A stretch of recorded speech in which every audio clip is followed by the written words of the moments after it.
The incredible immortality of the freshwater Hydra. The Hydra, a tiny, seemingly immortal organism that lives in tropical freshwaters. The Hydra has neither eyes nor brain but does have a big mouth and an uncanny ability to regenerate every part of itself despite the most catastrophic injury.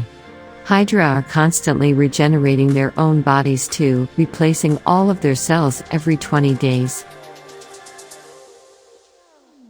They can do that because roughly half of the cells in their bodies are stem cells. Stem cells only make up a tiny percentage of our bodies, and our stem cells degrade over time. That's why we age. But a Hydra can make near perfect copies of its stem cells, basically forever.